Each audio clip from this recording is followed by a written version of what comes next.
Hi, I'm Kina. And I'm William. And we are the Nerdy Weds.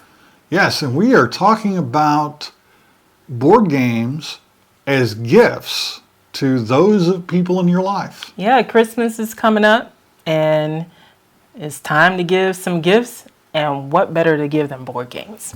Absolutely nothing. Maybe video games, but it's still games.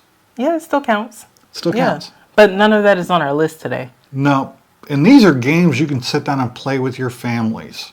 Pretty much all the games on this list are games that anybody of any age can, going down. We'll get into that. We tried to break it down into categories, and each of these categories we are going to eventually do a fuller list. We're going to take the individual categories, do a separate video, and give you more games. So how do you make it better? You give more. There's never too many board games. So what's the first thing? The first category is the board gamer in your life. These are people that have a board game collection and they go out and play board games. Yeah, they probably have over 300 games, 350 games on their shelf. Yeah. So what do you buy this person? You buy them a cool stuff gift card, because otherwise you're probably going to end up buying them a game they already have. Hashtag not sponsored. And we say cool stuff because, that's familiar to us. It's familiar to us. It's where you can buy games, but you might have a game shop or even a comic book store or a different place like that sells games that you can buy. Barnes and Noble. Yeah. That Target, you can buy a gift Walmart. card from. Yeah. Another thing you can check is their Amazon wish list. Board gamers will often put board games that they desire on their Amazon wish list. So all of those are great options. You guys can feel free to check my Amazon wish list because I do have board games on there. So, if you want to help a sister out for Christmas. In content? Who am I to stop you? I'm not going to stop them. Shameless plug for myself. So that covers board gamer. And that's probably the easiest one in our examples because it's the hardest one to actually think of games you should recommend because what do they have? Yeah. And what games are they interested in? It's really hard to tell sometimes. And there's nothing wrong with getting someone a gift card so they can get exactly what they want. I don't know any gamer who would have a problem with you giving them a gift card to cool stuff. Because guess what? They probably have a long list of games they want to get and they've been buying. And so now they're trying to keep themselves in check. You give them a gift card and they're spending your money. Now they don't have to feel guilty. Exactly. So it's the perfect gift for a board gamer. And when you're talking about getting a gift and you want it to be personal, the fact that you got it for someplace that specializes within the board game sphere, that shows that you were thinking about their interests. And not just a Visa. Now, there's nothing wrong with just a Visa. There's nothing wrong with a Visa. If you want to send me a Visa gift card, I will take it. There is nothing wrong with a Visa. If you have a problem with a Visa and you don't think it's personal enough, you feel free. Feel free to re-gift. Give it to me. Next category is the person that might be interested in board gaming. They've expressed an interest. So what is your first recommendation for somebody? My recommendation is Stone Age. And the reason I chose Stone Age is because if the person is already interested in gaming, that means they're trying to start the hobby. And this is a good one to start with because it has a lot of the different mechanics that you will find in other games that you will be playing if you're going to really jump into the hobby. So it has resource management, worker placement, RNG, random rolling of dice, and that affects the gameplay. And it is fun and easy to pick up on those different mechanics without being intimidating or overwhelming. So this is one that I would definitely recommend for someone who says they're interested in getting into the hobby. It is 2 to 5 player. 4. And 2 to 4. Oh, My bad. So, you 2 know, to 4 player, and it is 60 to 90 minutes, and it is for ages 11 and up. And nope, my bad again, 10 and up. So yeah, that's what happens when you try to do stuff off of memory instead of reading the box that's Or where right you in wrote it front of down. you. I can't see. could have wrote it So- really big. Yeah, I would think I'd know the max player, but we've only ever played this with me and you. So most of Yeah, these you and I, games, yeah. it's just 2 for us. But yeah, one of these days we'll get to play with the max player. So, what have you got? What have I got? I've got a couple examples of a Of game. course you do. Yeah, I can't do just one. No. So Azul, like she said with her Stone Age as an introduction to worker placement and other aspects of that type of game, this is kind of a great introduction to Euro gaming. Euro gaming is the type of gaming where it's really hard to tell who's winning. Because the scoring is very abstract, and this is a very abstract game. This is 2 different versions of Azul. I have the original copy, and then here's a sequel, and there's another one out there. There's actually, I think, 2 more sequels, isn't there? Yeah. This one's the glass. This one is the original tile placing game. And it introduces players to tile placement, drafting, and I'm speaking a language that some people don't understand because gamers really have their own language. Yeah. It is ages 8 and over, 2 to 4 player, 30 to 45 minutes, but these times are really subjective to experience levels for all the players, especially if you're trying to teach the game while playing. But this game is very simple. It's an easy game for a wide range of people to play it without being inundated, like she said, with a boatload of rules. It's really a game you can learn while you play. It will punish you for your mistakes, but you will learn from them. It's published by Next Move Games, and it is on Amazon for about $32, $33, up to $35 each for different copies of this and different sequels to it.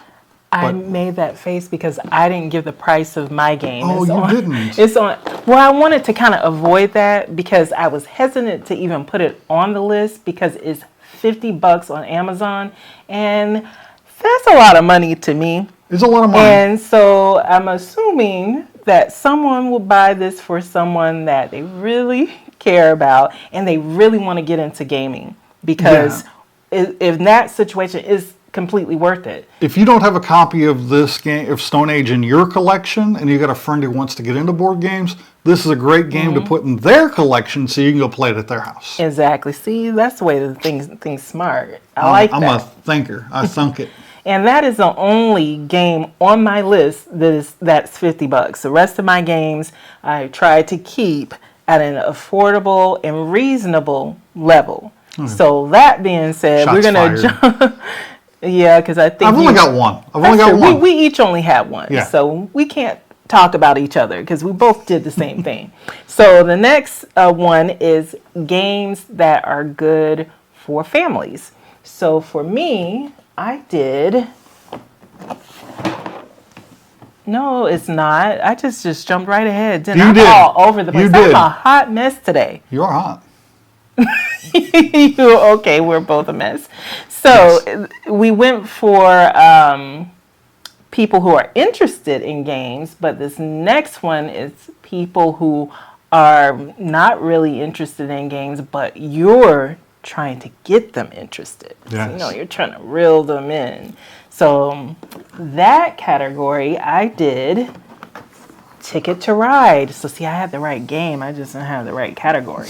Yes. But being honest, this is good for families A too. lot of these games are great for all of the, except for the last one. The last one's kind of but any one of these games would be good for any one of the people on this list. Well, the reason I chose Ticket to Ride for a person who's not really interested in gaming, but you're trying to get them interested, is because it is one that sneaks up on you. It when the person sits down and they see this game out on the table, they don't feel intimidated at all. They feel like it is something familiar to them, because when you look at it, especially the components, the trains, it reminds you a lot of games that you played growing up.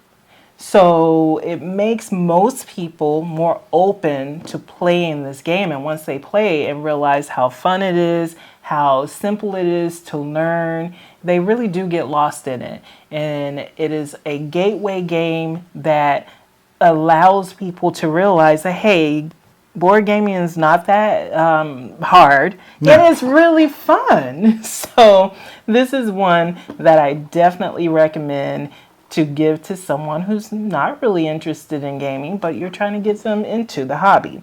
So it is 2 to 5 player. I got it right this time. And it is for ages 8 and up, and it's 30 to 60 minutes. But, you know, like you said earlier, that time, take it with a grain of salt. It really just depends on the people playing, how long it takes. It's published by Days of Wonder, which is a very big publisher of games. For my game in the non-gamer, you're trying to get them interested in games, is another great game that kind of got us started in board games, and that is Splendor. This is a deceptively simple game. It is a 30-minute, ages 10 and plus, 2 to 4 player game. Published by Space Cowboys, and this is actually the expansion. Oh, it is. I just realized I'm holding the expansion. Yay! I'm not the only one who made the mistake over here. All right, this is Splendor. So this is what it's going to look like. There's also a Marvel edition of Splendor. There's probably some more editions of Splendor. But that's the thing with a lot of these games, that there are so many different editions of them. There are so many different expansions. So if you like the game, you can get so many different versions of it. Yeah. Even with Ticket to Ride. Ticket to Ride's a massive number of different publications of that game. That version of Ticket to Ride, I think, is about $25 on Amazon right now. But you can find a bunch of different printings, Ticket to Ride Europe, Ticket to Ride Asia, Ticket to Ride Japan. It's an insane number of different versions of that game out there. And Splendor here is it's a resource management. It's not really a deck builder, it's an engine builder. So that's another game term out there for you. 1 page of rules. It's really simple to sit down and play this game. It's got some beautiful artwork in the components, and it's a fun game. And how much is that one on Amazon? On Amazon, Splendor's running about $36. Okay. Mainly due to its components. It's got a bunch of poker chip type things in here, and that tends to bring up the price of a game a little bit more. So, great game. Highly recommend it. And it's definitely one that you can introduce somebody or give it to somebody who's never played board games, hasn't really expressed interest in board games, but as long as they got another person to play it with, they can be playing this game in 5 minutes. It's seriously that easy to play it. But mastering it is a whole different thing. It has some hidden complexity. But you have fun trying to master it. Yes, and that's the point, right? Our next category is family games, where she jumped the gun on earlier, but that's fine. I did. I really did jump the gun. I think you were just excited about family games. I think so. We'll go with that. I'll take whatever it's your lie. I'll take whatever excuse I can get. But for mine, I have code names, and we were talking about how games have so many different versions of them. This is another one. So we've got Harry Potter code names, but there's all kinds of different editions of this game. Yeah. Then the regular code names. There's the After Dark, not family game. There's pictures. Or is that Deep Undercover? Oh, it's Deep Undercover, not After Dark. Deep Undercover. Yeah. Pictures, There are other language versions of code names. It's really a diverse game. Yeah, and it's really easy to play. With this one, it's two or more, so it can be as large, really, as you want it to be if you're playing in teams. It's for ages 11 and up, but I would venture to say you can definitely do younger because if you're doing on teams, you can kind of like coax the younger people along. Coach them along, yeah. Yes, and it says 15 minutes. Again, that really depends on the players. And it is one of those games, very easy to learn, very easy to teach.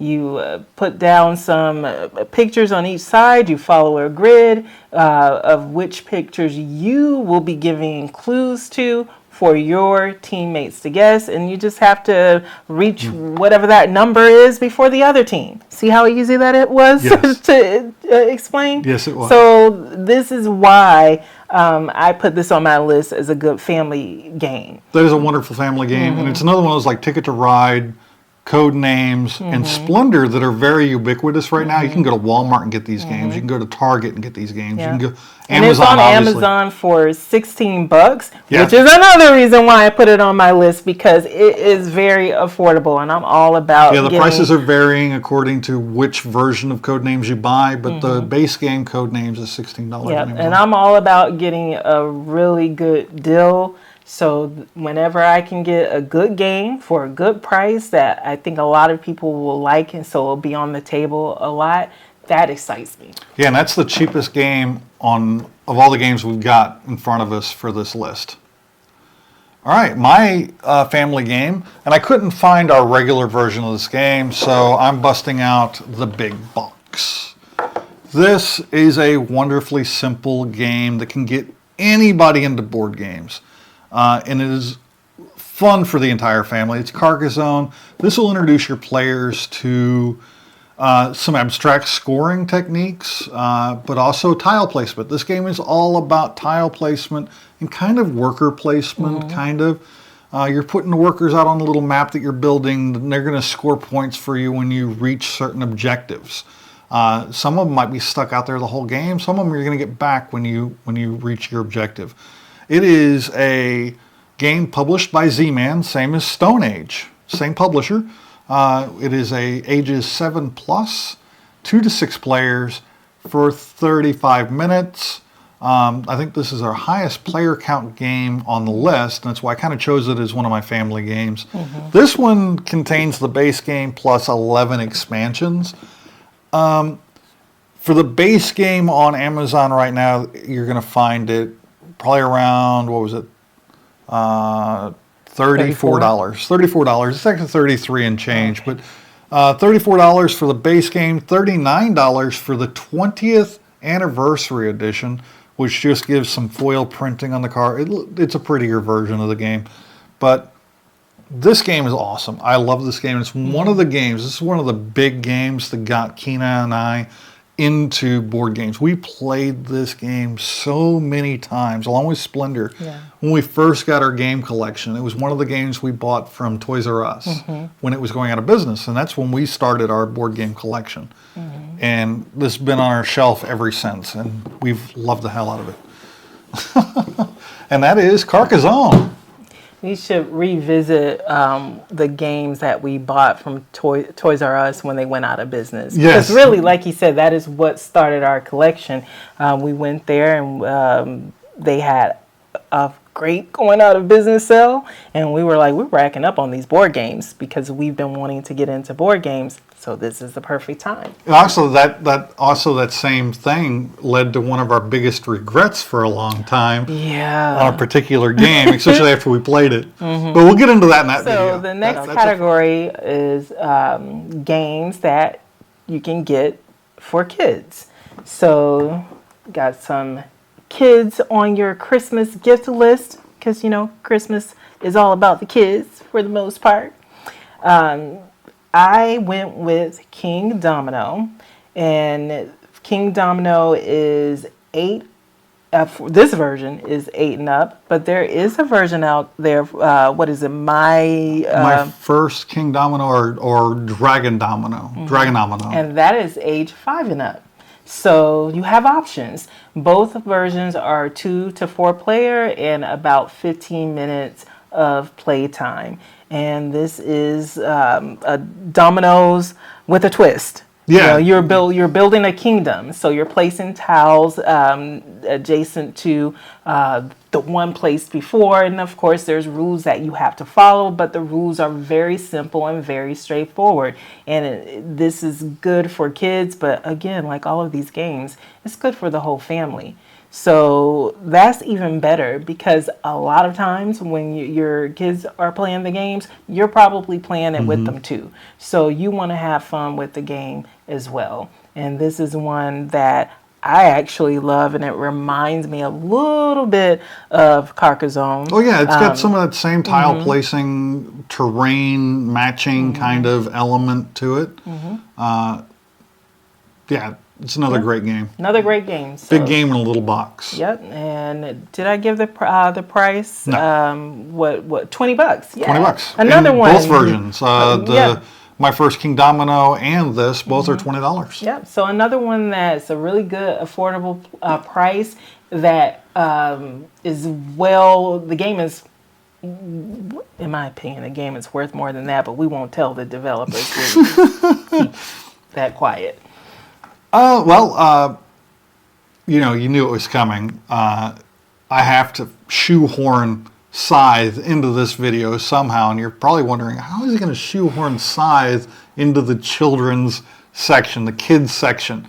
Well, up here on the screen somewhere, or over here, probably over here, because there's plenty of room right here for it. My Little Scythe. It's published by Stonemaier Games. Scythe is one of my favorite board games, and they have a My Little Scythe version. It is 1 to 6 player. I don't know the time count on that one, but it is an 8+ version of Scythe for children to play. Okay, now tell them the price, because then they'll realize why They I'm already know over the here price. If they were making paying all of attention these earlier, faces. they know it's $50. It's Yeah, a $50 game. I'm over here making all of these faces because of that price. But I think it looks so cool. I put a $50 game on the list too, so I can't say anything, so I won't say anything. And that game will get your kids into the area control kind of games and resource management and the basics of what Scythe is, but in a more digestible level for a younger audience. So if you're into Scythe, check that out for your kids. Yes. So if you have any of these games, or there are other games that you would have put on this list, let us know in the comments. But we will have some more gift giving videos coming out, because it's that time, it's that season. So, and like she said, board games are the best gift. So it is the season for giving board games. Make your nerds out there happy. Get them a board game. So that's all from me. That's all for me. Stay nerdy, like, comment, and subscribe. Let us, like she said, let us know what games you would put on this list. Thank you.